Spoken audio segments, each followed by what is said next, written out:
আসসালামু আলাইকুম। আশা করি আল্লাহর রহমতে সবাই ভালো আছেন। আজকে আপনাদের সাথে শেয়ার করব ভীষণ মজার নাস্তা রেসিপি, শুধুমাত্র ডিম আর ময়দা দিয়ে মুসমুসে ভীষণ মজার এই নাস্তাটি। তো আমরা খুব সহজে কিভাবে তৈরি করে নিব তাই আজকে আপনাদের সাথে শেয়ার করব। তো ভিডিওটি না টেনে পুরোটা দেখার অনুরোধ রইল, তাহলে আপনারাও খুব সহজে শিখে নিতে পারবেন। তো আমি এখানে একটা বাটি নিয়েছি হচ্ছে 1 কাপ ময়দা। আপনারা আটা দিয়েও তৈরি করে নিতে পারেন। দিয়েছি স্বাদ মতো লবণ, দিয়ে দিয়েছি 1 চা চামচ চিনি, দিয়েছি 1 চিমটি হচ্ছে বেকিং সোডা আর হচ্ছে 1/2 চা চামচ বেকিং পাউডার। এখন আমি এই উপকরণগুলো ভালো করে একসাথে মিশিয়ে নিব। আমরা এই নাস্তাটি বানিয়ে হচ্ছে বাচ্চাদের টিফিনেও দিতে পারি, বাচ্চারা খুবই পছন্দ করবে। তো এখন আমি নর্মাল পানি দিয়ে হচ্ছে কাই তৈরি করে নিব। আমরা পানিটা অল্প অল্প করে দিব, একবারে বেশি দিব না, তাহলে নরম হয়ে যাবে।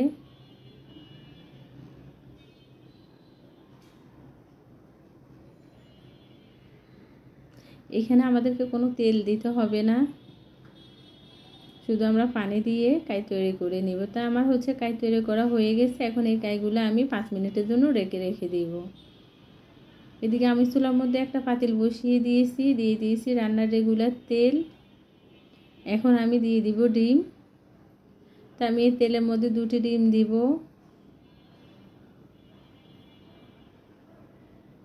দিয়ে দিব একটু লবণ উপরে। ডিমগুলো হচ্ছে নরম থাকা অবস্থায় আমাদেরকে ভেঙে নিতে হবে, না হয় শক্ত হয়ে যাবে। এই ডিমের সাথে আপনারা ক্যাপসিকাম, গাজর, টমেটো দিতে পারেন। তো এই সবজিগুলো কোনোটাই এখন বাসায় নাই, এই জন্য আমি দিতে পারি নাই। পাতাকপিও দিতে পারেন। দিয়ে দিব একটু চিলি ফ্লেক্স, দিয়ে দিব 1/2 চা চামচ চাট মশলা।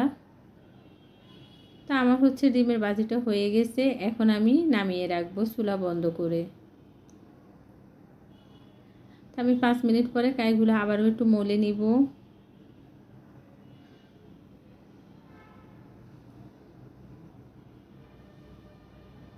আমার মেয়ের সাথে দুষ্টুমি করে, সবসময় ভিডিও করার সময় সেই দুষ্টুমি করে আমার সাথে। আমি একটু ময়দা দিয়ে নিয়েছি পিঁড়িতে। আমি বড় করে একটা লেচি নিয়ে একটা রুটি বেলে নিব বড় করে। তা আমাদেরকে বড় করে একটা রুটি বেলতে হবে। রুটিটা যত পাতলা হবে আমাদের নাস্তাটাও ততটাই মুসমুসে হবে খেতে।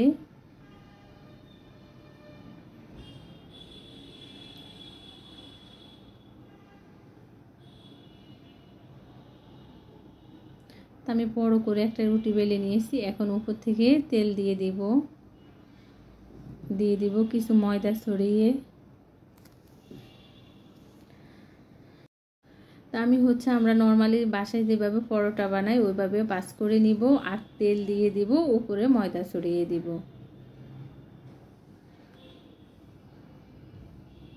একইভাবে হচ্ছে আমি সবগুলো আগে এভাবে তৈরি করে নিব।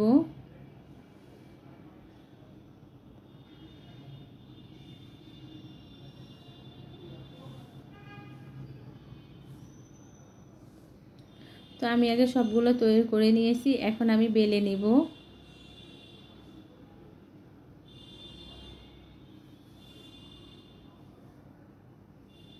এই ময়লাগুলো হচ্ছে আমার তেলের মধ্যে ছিল, আমি পিঠে ভেজেছি ওই তেল দিয়েছি।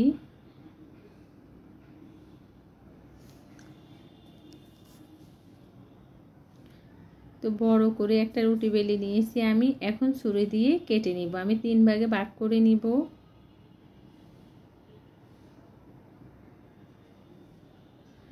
আমার হচ্ছে কাটতে চাইছি, তো আমি কাটবো না, লম্বায় রেখে দিব। তো এই বেটার হচ্ছে আমি বানিয়েছি ময়দা আর একটু পানি দিয়ে পাতলা করে একটু ডো তৈরি করে নিয়েছি। আপনার এই কাজটা দেখে বুঝে নিতে হবে। আমি একটা উপরে একটা দিয়ে দিয়েছি, তার মধ্যে ডিমের যে পুর বানিয়েছি পুর দিয়েছি। আর আমাদেরকে হচ্ছে পাশগুলো লাগিয়ে নিতে হবে ময়দার যে ডো তৈরি করেছি ওই ডো দিয়ে। ভীষণ মজার এই নাস্তাটি একবার বানিয়ে খাবেন, আর ভালো লাগলে প্লিজ আমার চ্যানেলটি সাবস্ক্রাইব করবেন, লাইক দিবেন, শেয়ার করবেন। তো আমি একইভাবে সবগুলো তৈরি করে নিব। তো আমি সবগুলো তৈরি করে নিয়েছি, এখন তেলে ভাজবো। আমি চুলার মধ্যে আগে থেকে তেল গরম বসিয়ে রেখেছি। চুলা অবশ্যই মিডিয়াম আঁচে দিয়ে আমাদেরকে হচ্ছে এই নাস্তাগুলো ভাজতে হবে, তাহলে প্রতিটা লেয়ারে মুসমুসে হবে। একটা চামচ দিয়ে হচ্ছে উপর থেকে গরম তেল দিয়ে দিব, তাহলে এই নাস্তাটি খুবই সুন্দরভাবে ফুলে উঠবে। আর অবশ্যই আমাদেরকে চুলা মিডিয়াম আঁচে রাখতে হবে।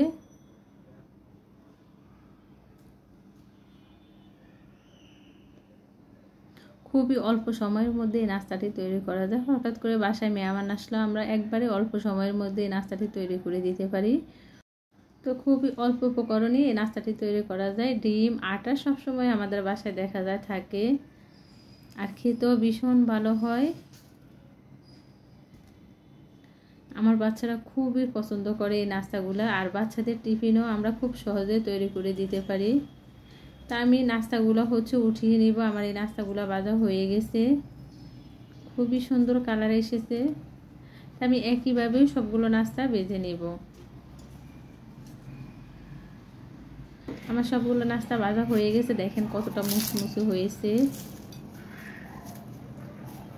আর খেতেও ভীষণ মজার হয়। একবার বাসায় বানিয়ে খাবেন। ভালো লাগলে প্লিজ আমার চ্যানেলটি সাবস্ক্রাইব করবেন, লাইক দিবেন, শেয়ার করবেন। সবাই ভালো থাকবেন। আল্লাহ হাফিজ।